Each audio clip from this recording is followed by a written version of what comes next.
there, Quarantine Land? This is Quarantine Stuff You Should Know. I am your host, AJ Hannenberg, and usually I'm a part of a 3-person podcast called Classical Stuff You Should Know.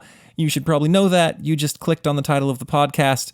If this is your first time listening, please go back and check out our past episodes. It's got all sorts of interesting stuff in there. If you are simply here for the stories, then stick around, because I'm going to tell some. It's that easy. For quarantine, I decided to tell 100 stories over, 110 days or so, depending on how many I have to skip, all from the Decameron, which is set when 10 people decide to shelter from the Black Death and keep themselves busy over 10 days by telling one story apiece to make a clean 100. This is day 1, story number 5, and it comes right after Dionio's racy story from last episode. If you're interested in racy stories, there's one last episode. If not, this one is less so, which is good. Okay, so as I move through the story, I'm going to try to keep it as true to the text as I possibly can and not add much of my own commentary. I might add a little bit after the fact, maybe, if I find something interesting. Otherwise, I'm just trying to stay true to what's originally written. So the next story comes from Fiammetta. And before she began, all of the ladies scolded Dionio for his racy story. They said, hey, maybe keep it a little more PG. There are ladies here, and those sorts of stories aren't probably appropriate in mixed company. They blushed a little bit, and then they moved on. And Fiammetta began.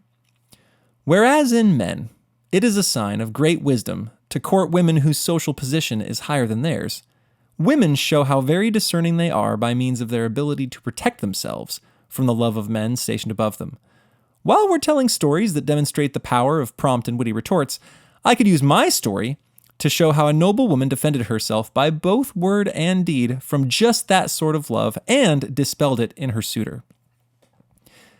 Now, the Marquess of Monferrato was a worthy man who, as a gonfalonier of the church, had sailed off with his troops on a crusade. So he was away from home. And a while later, some people were talking in the court of Philippe le Borgne, who was himself preparing also to leave France and join a crusade. And one of the knights in the court remarked that there was no couple quite like the Marquess and his wife. For while he had a reputation of being fantastic and virtuous and wonderful, his wife was no less virtuous and incredibly beautiful. She was worthy of more respect than any woman of the world. Now, the king, Philip, had never, without ever having seen her, he developed a deep love for her. And so he began loving her with a passion and made a plan to go see her, and decided that he wouldn't set sail for the crusade from any port except Genoa, because traveling from where he was to Genoa overland, he would have a chance to stay at the home of the Marquess and visit his wife. And with the Marquess gone, he thought that maybe he could satisfy some of his desires. So he sent on a party ahead composed of a few nobles, and they alerted the Marchioness that the king was going to visit, and she, being a noble and wonderful woman, sent back a cheerful reply saying that it would be an honor to have such a wonderful king at her abode. Now, she sent off the message and then began to wonder, why in the world is the king visiting me, especially with my husband gone? I don't think he needs to stop. And then she, being wise, figured out that it must have been her reputation for beauty. Nevertheless, she had sent a reply. She was going to handle the situation. She was a worthy woman, and so she prepared. And she ordered that she let her folks know that she would be taking care of the menu herself. And so she got a whole bunch of guys rounded up, and then made orders that all of the hens in this country surrounding should be killed and brought to the cooks, and that the cooks should try to make a series of dishes all based on the hen as the primary ingredient. And so, finally, when the king arrived, he was ceremoniously received. She sent him to wonderful, lavish quarters where he rested for a while. Nobody wants to go straight to dinner after a big, long journey.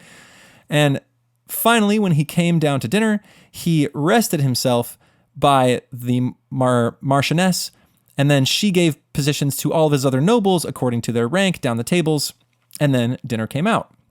And he ate with relish. The dinner was fantastic.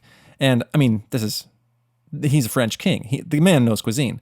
And so every once in a while, he would also gaze at the Marchioness, just look at her across the table. And this brought him no end to pleasure because she was so beautiful. But with each dish, he got more and more perplexed at why she had chosen a hen for the main element of every course, right? He had sent on ahead. She had plenty of time to have figured out a hunt to hunt down other game. He was just confused. Why in the world cook every dish with hens in it? And so he didn't want to call her out and embarrass her. So he kind of said, "Lady, are hens alone born in this country and never any cocks at all? No roosters?" And she understood perfectly what he was asking and said, "No, my lord. Although they differ from others somewhat in their rank and style of clothing, for all that, the females here are made the same way they are everywhere else." And the king, knowing quite what she was saying, got the message. He realized that his passion was wasted, that sweet talking wasn't going to do the job, and force was entirely out of the question. And so, knowing that this wasn't going to go anywhere, he extinguished his ill-conceived fire and didn't want to tease her. And so after dinner, to kind of cover the sketchy way that he showed up, he left with haste, and she wished him Godspeed. And then he moved on to Genoa and off to the Crusades. And that's the end of the story. If you're wondering why a comment about hens all coming the same way here as they were everywhere else would alert the king to what was going on, I was also a little confused about that, listener. If you're probably not alone. There's a note in my text that says it's probably a comment on how she would be no different than any other woman, meaning she's going to be faithful to her husband. There might also be some subtext about comparison with women and hens and men and roosters that I'm missing. If you out there in listener land know what's going on in the subtext here, please tell me. I think it's just that she's saying, hey, I'm just like everybody else. I'm going to stick to my husband. Just because I'm noble and beautiful doesn't mean that you can take advantage of me because you're a king. And I think that's reasonable. All right, I hope you're staying safe out there. I hope you're staying happy.